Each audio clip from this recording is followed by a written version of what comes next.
Kompas Petang berlanjut, saya Tifal Solesa. Ketua Harian Partai Gerindra Sufmi Dasko Ahmad merespons kabar Prabowo akan membentuk kabinet dengan 46 kementerian. Dasko mengatakan jumlah kementerian yang digodok berjumlah sekitar 46 unit, namun ia mengaku masih menghitung jumlah finalnya. Dasko memberi petunjuk jumlah kementerian akan disesuaikan dengan janji kampanye Prabowo, yakni berdasarkan Asta Cita dan 17 program aksi. Nanti baru masih mau hitung finalisasinya jumlahnya berapa. Tetapi saya waktu kemudian jumlahnya ada sekitar itu, saya mendapatkan informasi bahwa kementerian yang ada itu memang ingin mengoptimalkan fungsi kementerian yang sebaik-baiknya untuk kemudian bermanfaat buat rakyat, sekaligus kemudian berfokus pada kampanye dari Pak Prabowo, yaitu Asta Cita dan 17 program aksi. 1, 2 Cempaka Biru, 3, 4 dalam Jambangan. Kalau mendapat kawan baru, kawan lama dilupa jangan. Presiden terpilih yang juga Ketua Umum Partai Gerindra Prabowo Subianto Jumat sore menyambut para elit PKS di Kertanegara. Usai pertemuan, Ketua Majelis Syuro PKS dan Prabowo saling berbalas pantun yang menegaskan PKS tidak akan menjadi oposisi. Kalau tak ada kapal pinisi, manalah sanggup kita arungi dunia. Kalaulah kami tidak berkoalisi, manalah sanggup majukan bangsa. Jadi kita berkoalisi, insya Allah kita akan majukan bangsa Indonesia mencapai cita-citanya. Meski secara terbuka PKS akan mendukung pemerintahan Prabowo, namun soal masuknya kader PKS dalam kabinet, Prabowo masih menunggu pengajuan nama-nama dari para ketum parpol. Ya. Kan ini pertemuan dengan PKS, apakah juga ikut membicarakan soal menteri ini dari PKS, apakah juga mengajukan nama-nama ke Pak Prabowo? Ya kan saya sudah jelaskan ya, tentunya pimpinan partai akan mengajukan. Ya. Senada dengan Prabowo, Wakil Ketua Umum Partai Golkar Adis Kadir menyerahkan sepenuhnya jumlah kursi menteri bagi partainya. Menurut Wakil Ketua DPR dari fraksi Golkar ini, Prabowo pastinya akan berkoordinasi dengan sang ketum Bahlil Lahadalia soal kabinet. Nah, saya cuma bisa bilang alhamdulillah kalau begitu. Tapi yang pasti semua itu tergantung presiden terpilih. Ya, dan presiden terpilih tentunya berkoordinasi dengan Ketua Umum kami Pak Bahlil. Tak hanya PKS yang berkomitmen mendukung Prabowo, Partai Kebangkitan Bangsa juga kembali menegaskan partainya berkomitmen mendukung kepemimpinan Prabowo saat Rakornas PKB Kamis 8 Oktober lalu. PKB berkomitmen total mendukung dan mensukseskan kepemimpinan Pak Prabowo di dalam memimpin pembangunan nasional kita. Dukungan demi dukungan dari partai di luar Kim kepada Prabowo terus bertambah. Prabowo pun kerap menegaskan ia ingin merangkul semua pihak termasuk lawan politiknya di kala Pilpres demi pemerintahan yang kuat. Hingga di tengah pidatonya, Prabowo pun masih melempar kode akan memakai dasi merah bila diundang PDIP. Karena NU ganti hijau.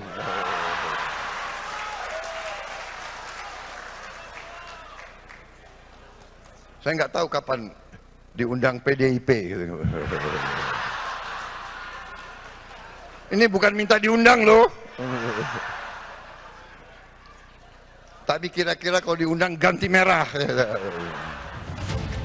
Sejak Nasdem, PKS, PKB, dan Perindo memilih bersama dalam koalisi Prabowo, tercatat ada 13 partai politik yang kini bersama di dalam Kim Plus. Banyaknya parpol di dalam sebuah pemerintahan akan menjadi tantangan bagi Prabowo untuk memastikan para menterinya kelak hanya akan loyal pada presiden, bukan pada kepentingan partainya. Adalah yang dihadapi oleh Pak Prabowo dalam mengorkestrasi kabinet yang gemuk adalah bagaimana menyatukan berbagai macam kepentingan partai politik di situ. Oleh karena itu Pak Prabowo punya tugas, punya tantangan besar untuk memastikan kabinetnya yang dilantik nanti adalah betul-betul orang yang loyal kepadanya dan tentu bekerja untuk kepentingan masyarakat bangsa negara. Itu ya.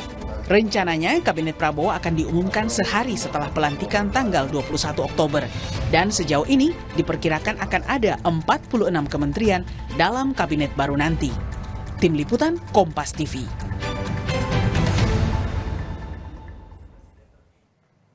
Jumlah koalisi Kim Plus yang saat ini sebanyak 13 partai politik diakui Prabowo akan menjadikan kabinet mendatang kabinet gemuk. Banyaknya perwakilan partai di dalam kabinet tentu akan menghadirkan tantangan bagi pemerintahan baru berikutnya. Kami diskusikan hal ini bersama Direktur Eksekutif Carta Politika Yunarto Wijaya dan nanti akan bergabung bersama kami politisi Partai Demokrat Herman Khairun. Selamat sore, Mas Toto, apa kabar? Selamat sore Mas Tifal, kabar baik. Begini, dengan jumlah partai di Kim Plus sudah 13, ini belum dihitung lagi dengan nama-nama di luar kalangan partai politik masuk ke kabinet. Tantangan yang akan dihadapi oleh pemerintahan baru ke depan juga tidak akan main-main menurut Anda. Ini masuk akal atau tidak? Kalau ada logika seperti itu. Iya, yang pertama menurut saya ini dimulai dari sebuah pemahaman Pak Prabowo mengenai demokrasi view persatuan nasional yang niatnya sebenarnya sangat positif ya. Niatnya sangat baik lah, menjaga stabilitas politik, kebersamaan, sehingga diharapkan tidak banyak gangguan dalam menjalankan pemerintahan. Tetapi jangan sampai kemudian mensalahartikan mengenai pihak-pihak yang dianggap tidak mau ada dalam koalisi, itu dianggap seakan-akan tidak mau membantu, tidak berkontribusi. Dalam semua negara demokrasi, peran sebagai oposisi itu juga peran membangun bangsa. Ada peran yang membangun, ada peran yang mengawasi. Itu poin pertama, saya pikir terkait dengan definisi. Yang kedua kan kita tahu, akhirnya diakui juga oleh Pak Prabowo bahwa ada efek atau konsekuensi dari koalisi yang super gemuk atau bahkan berpotensi menjadi 100% kekuatan parlemen tergabung dalam koalisi, bahwa ada harga yang harus dibayar. Namanya jabatan menteri. Tadi kan berita di Kompas mengungkapkan seperti itu ungkapan dari Pak Prabowo sendiri. Itu yang kemudian menjawab bahwa kenapa sih sampai kemudian ada revisi Undang-Undang 39 2008 yang membatasi 34 menteri dibuat pada masa Pak SBY saat itu. Lalu katanya sekarang menjadi 46 menteri, jumlah wamen juga akan menjadi lebih banyak lagi. Pertanyaan pertama terkait dengan kabinet yang gemuk itu adalah, kita ingat kalimat dari Pak Jokowi sendiri. 2014 itu Pak Jokowi niatnya ingin merampingkan, itu hasil studi dari tim transisi, tapi tidak jadi dilakukan karena akhirnya Pak Jokowi saat itu mengatakan melakukan penyesuaian nomenklatur atau perubahan nomenklatur saat itu tadi dari banyak menjadi lebih dikit, itu membutuhkan waktu 1,5 tahun sampai 2 tahun, apalagi ini dari dikit menjadi banyak. Itu yang pertama, pertanyaan terkait dengan kabinet gemuk. Yang kedua, ya kita berharap jangan sampai betul-betul diartikan yang namanya kabinet atau menteri itu adalah pemilihan didasarkan representasi dari parpol. Artinya Pak Prabowo seakan-akan memberikan cek kosong nih. Anda sudah membantu saya, Anda dari oposisi sudah mau bersedia bergabung dengan saya, sehingga kemudian Anda boleh isi tuh cek kosongnya siapa saja yang akan menjadi menteri. Karena logika dari seorang pemilik hak prerogatif dalam hal ini presiden, dengan ketua umum ketika menginginkan nama dalam kabinet itu beda. Kalau presiden itu punya tanggung jawab mencapai target. Ketua umum biasanya akan berbicara mengenai siapa yang paling dekat dengan beliau, siapa yang paling senior di partainya, siapa yang dianggap lebih bisa memberikan kontribusi kepada partainya. Itu yang saya harapkan tidak terjadi dalam konteks Pak Prabowo mengakui ada keterwakilan parpol sebagai konsekuensi dari koalisi gemuk tadi. Oke, ditahan dulu. Kita juga sudah bergabung saat ini dengan Pak Herman Khairun dari Partai Demokrat, kemudian Ahmad Doli Kurnia dari Partai Golkar. Bapak-bapak sekalian, selamat sore, apa kabar? Sore, alhamdulillah. Saya ke Bang Doli dulu. Bang Doli, ini masalah tantangan untuk stabilitas dari internal Kim dalam pemerintahan baru ini jadi menarik dicermati. Karena kan total 13 partai di dalam koalisi, ini belum lagi nanti kalau kabinet akan ada pihak dari luar partai politik. Menjamin harmonisasi ini tetap terjaga di internal Kim ini, gimana kemudian mencermati itu, Bang Doli? Enggak, pertama kita harus memahami kronologisnya dulu ya. Pertama bahwa di Indonesia setiap pilpres ya, itu belum pernah ada satu pasangan capres dan cawapres yang menang diusung oleh satu partai politik satu saja. Pasti didukung oleh gabungan partai politik yang tentu pada saat mereka bergabung itu udah tuntas sebetulnya soal visi misi program ke depan 5 tahun yang akan datang mau buat apa. dan ada komitmen bersamaan yang akan dibangun ketika memang capres dan cawapres itu menang. Dan itu terjadi beberapa pilpres, beberapa presiden-presiden yang kemarin. Nah, termasuk nanti Pak Prabowo dan Pak Gibran ini tentu pasti akan membicarakan konsekuensinya adalah pada saat penyusunan kabinet itu nanti akan presiden terpilih akan membicarakan bersama dengan para ketua umum partai politik. Nah, jadi sebetulnya itu yang pertama. Yang kedua, ya penyusun kabinet itu memang hak prerogatifnya presiden, ya. Jadi walaupun kemudian itu kan nanti sifatnya menerima masukan ya, diskusi gitu. At the end kan keputusan akhirnya ada Pak Presiden. Jadi misalnya kalau kami di Partai Golkar itu sepenuhnya menyerahkan kepada Pak Prabowo. Nah dan kami sudah memberikan kewenangan penuh biasanya kan setiap periode itu dipercayakan kepada Ketua Umum Partai Golkar untuk menjadi perwakilan Partai Golkar membicarakan soal susunan kabinet dengan presiden terpilih.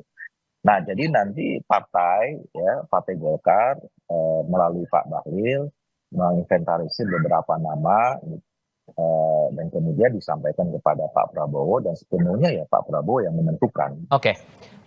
Di sisi lainnya juga Pak Khairon begini, karena kan kita lihat dari Golkar dan juga Demokrat ini adalah partai yang dari awal mendukung Prabowo Gibran sejak Pilpres sampai dengan saat ini terpilih sebagai presiden dan wakil presiden berikutnya. Dengan adanya di situ Pak Herman, dengan adanya partai-partai baru yang menyatakan ikut mendukung pemerintahan baru, Anda merasa bahwa ini akan mengganggu harmonisasi di internal Kim untuk bisa memastikan jalannya pemerintahan baru ini bakal berjalan mulus ke depannya, Pak Herman? Menurut saya tidak ya. Artinya bahwa tetap kabinet nanti akan solid dan tentu akan efektif untuk menjalankan program-program.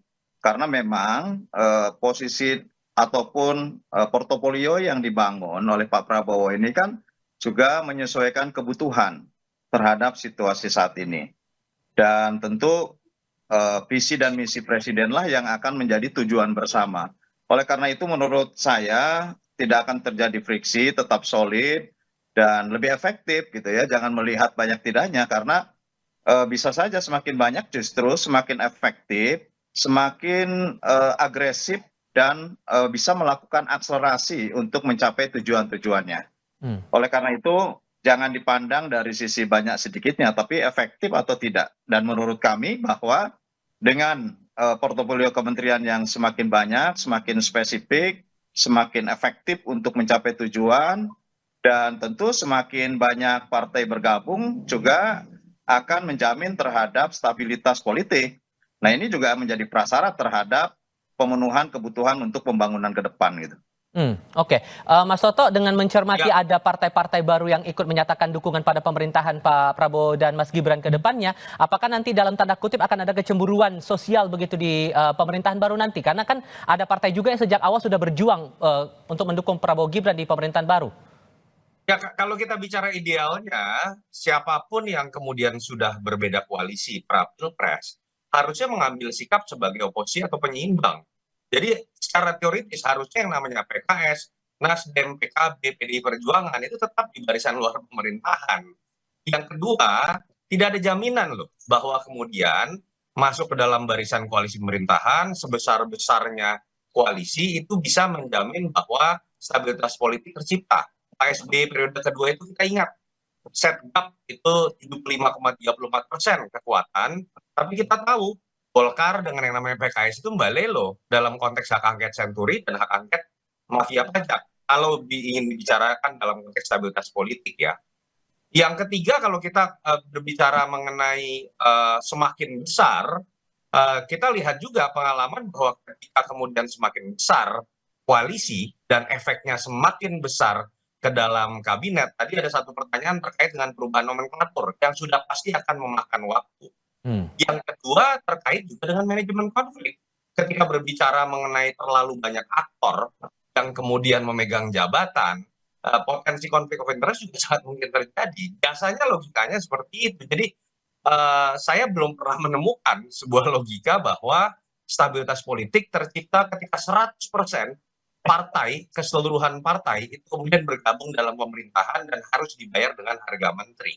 Saya belum pernah menemukan dalam kondisi faktual di negara mana kemudian check and balances bisa terjadi dalam situasi seperti itu. Itu aja Mas. Jadi kita harus akui lah, ini anomali dan koalisi besar dibutuhkan, tapi bukan koalisi yang berlebihan.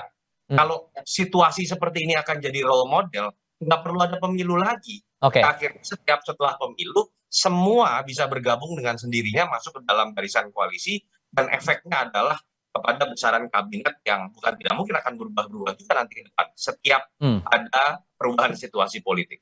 Dengan beberapa partai sudah menyatakan sikap belakangan begitu Bang Doli untuk menyatakan mendukung pemerintahan baru ke depannya, bagaimana untuk skema prioritas penugasan di pemerintahan baru terutama untuk kabinet ini? Apakah pembahasan di internal Kim atau mungkin bersama dengan Pak Prabowo ini sudah menentukan prioritas mana saja untuk pos-pos penempatan tugas kader-kader partai di koalisi Kim ke depannya?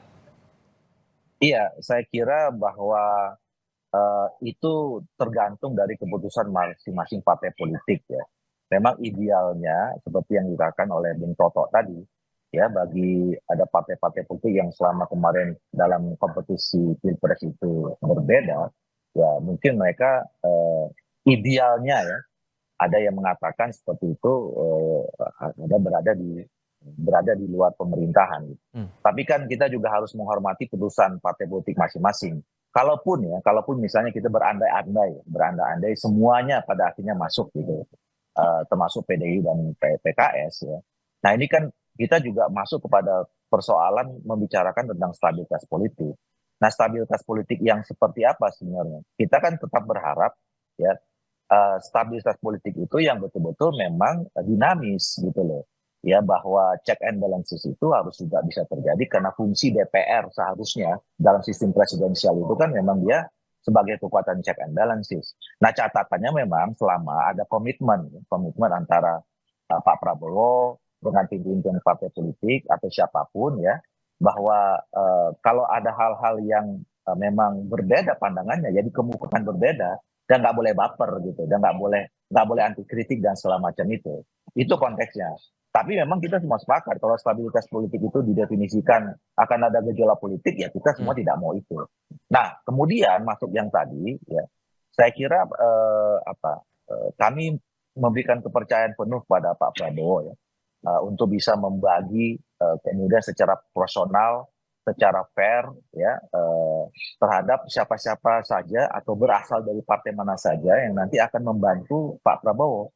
Intinya adalah kan Pak Prabowo menginginkan supaya pemerintah 5 tahun ke depan sukses. Untuk apa? Kepentingan bangsa dan negara. Dan dia pasti, Pak Prabowo akan memilih orang-orang terbaik dari masing-masing partai yang bisa bekerja sama dengan Pak Prabowo mensukseskan pemerintah 5 tahun yang akan datang. Ditambah lagi ada kabar juga Pak Herman Khairun bahwa PDI Perjuangan masuk nih namanya dalam radar untuk kabinet pemerintahan baru. Dari Partai Demokrat sendiri sejauh ini diskusinya untuk prioritas penugasan untuk partai-partai Kim di pemerintahan baru ini sudah berharapnya kayak gimana sih sebetulnya? Ya, kami serahkan kepada Pak Prabowo sebagai pemimpin koalisi, sebagai presiden terpilih, tentu itu menjadi kewenangan dari Pak Prabowo, ya. Dan kami meyakini bahwa Pak Prabowo akan bisa memimpin, membuat lebih solid, dan tentu akan menciptakan iklim yang lebih kondusif, kemudian pembangunan bisa dibangun dengan stabilitas politik yang baik, bahkan tentu juga dalam programnya akan memperkuat terhadap stabilitas keamanan. Nah, oleh karena itu saya kira kita lihat saja nanti ke depan seperti apa, dan yang terpenting bahwa tujuan besar adalah bagaimana untuk menuju ekonomi maju, adil, sejahtera 2045, dan tentu ini adalah sebuah proses transformasi. Pak Prabowo ingin menyolidkan seluruh instrumen bangsa untuk menjadi sebuah jembatan menuju Indonesia Emas tadi. Oke. Singkat saja untuk Bang Doli dan juga Pak Khairun, saya ke Pak Khairun, karena ada kabar yang kami dengar bahwa dalam rentang tanggal 15 sampai 20 ini beberapa kader partai terutama di koalisi Kim akan dipanggil oleh Pak Prabowo untuk diproyeksikan jadi menteri. Sejauh mana kesiapan dari kader-kader ini untuk bisa ditempatkan di posisi pemerintahan baru nanti, Bang Herman? Ya, kita tunggu saja kan. Seluruh kader-kader, kalau seluruh kader partai ya tentu kami serahkan kepada pimpinan partai kami gitu ya. Kalau di Demokrat ya ketua majelis tinggi dan ketua umum tentu akan mengusulkan siapa kadernya, siapa yang dipercaya untuk ditempatkan di eksekutif, itu adalah menjadi kewenangan Ketua Majelis Tinggi dan Ketua Umum. Setelah itu ya diserahkan kepada Pak Prabowo melalui proses-proses internalnya, ya tentu itu adalah sebagai proses formal yang dilakukan atas kewenangan Pak Prabowo sebagai Presiden terpilih. Oke. Kalau di Golkar gimana Bang Doli? Ya, Partai Golkar siap saja ya, dan apabila diberi kepercayaan oleh negara dan bangsa melalui Pak Prabowo, ya kami akan mempersiapkan kader-kader terbaik yang dimintakan oleh Pak Prabowo, yang tentu diskusinya melalui Ketua Umum kami Pak Bahlil. Oke, Bung Doli, Pak Herman Khairon, dan Mas Toto, terima kasih banyak sudah hadir dalam diskusi kami kali ini. Sehat selalu semuanya, selamat sore. Terima kasih, sore.